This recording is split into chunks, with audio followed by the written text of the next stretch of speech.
pada saat menstruasi yang berkaitan dengan miom. Kita kan miom ini kan hampir semua 35% wanita di seluruh dunia itu juga menderita miom, terutama kalau usianya bertambah. Nah, kita jelasin miom, tapi tentu butuh alat peraga. Nah, nih silakan peraga. Praga. Nih, biar kamu paham. Wow. Dengan kekuatan datang bulan, datanglah bulan.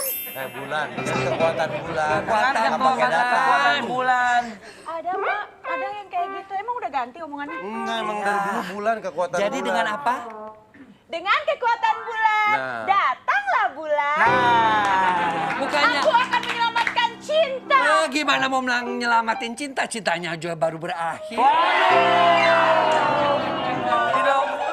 Kita akan lihat ini. Nah, ini adalah gambar rahim. Oke, dokter. Kalau dibesarin ya seperti ini nih. Nah, Ini gambar rahim, Dok. Ya. Rahim bentuknya seperti Rahimnya ini. seperti ini. Ini namanya rahimnya sendiri. Rahim. Ini tuba atau saluran telur. Ini adalah indung telur. Miom itu bisa di mana-mana. Dia tumbuh dari otot.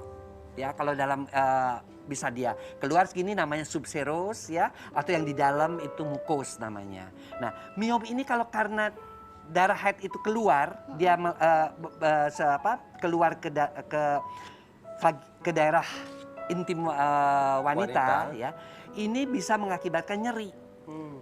Nah, seperti itu. Jadi kalau kita tahu mens itu nyeri, harus segera ke dokter. Oke. Dokter akan melihat apakah ini satu infeksi. Infeksi di mana? Bisa di sini. Tapi bisa juga di rahim. Apakah ini miom? Bisa dengan melakukan pemeriksaan USG. Bisa juga dengan MRI. Bisa juga dengan periksa dalam. Di periksa dalam juga kita udah bisa ngeraba, oh ini miom kayaknya. Itu miom itu seberapa bahaya untuk para wanita, Dok, kalau boleh tahu? Satu, kalau dia itu tidak diobatin ya, dia diambil bisa satu tadi, kemandulan yang paling takut. Amit-amit. Kedua, infeksi. Ya, miom itu terinfeksi, kemudian juga bisa mengakibatkan perdarahan. Dan perdarahannya itu kalau orang-orang dengan menstruasi pada saat miom itu banyak banget. Ya. Dan kalau terjadi perdarahan yang banyak, terjadi juga apa yang disebut dengan anemia, kurang darah. Makanya penderita-penderita miom ini banyak yang HB-nya rendah. Ya, nah kalau miom itu kecil kita bisa kasih pengobatan, ya. Tetapi kalau miomnya besar harus dilakukan tindakan operasi. Nah penyebabnya ini biasanya sering sekali pada wanita-wanita yang gangguan keseimbangan hormonnya. Estrogen itu adalah hormon utama wanita. Kalau dia terganggu atau terlalu banyak, itu kadang-kadang berangsang timbulnya miom. Pada kasus-kasus apa? Orang-orang mau masuk menopause. Ya, menopause itu sering kena miom. Ya, tapi kalau miomnya kecil saya selalu bilang, udahlah, nanti juga kalau menopause hilang sendiri karena kan estrogennya berkurang. Ya. Miom dan kista sama atau Beda. berbeda? Kalau kista adanya di indung telur di sini, ya, di tempatnya sini juga berbeda tempatnya. ya, Dan pada pemeriksaan juga kita misalnya periksa dalam itu beda seperti meraba bola.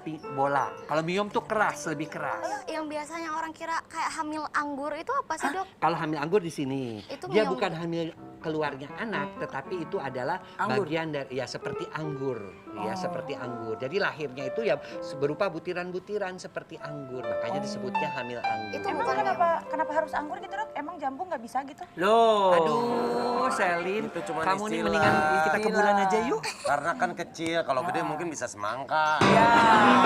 Apa itu kegedean? Ceritanya tuh gini, jadi kan udah sipil sama dia Manipano kan. Gantung, tatut, si kumis terus.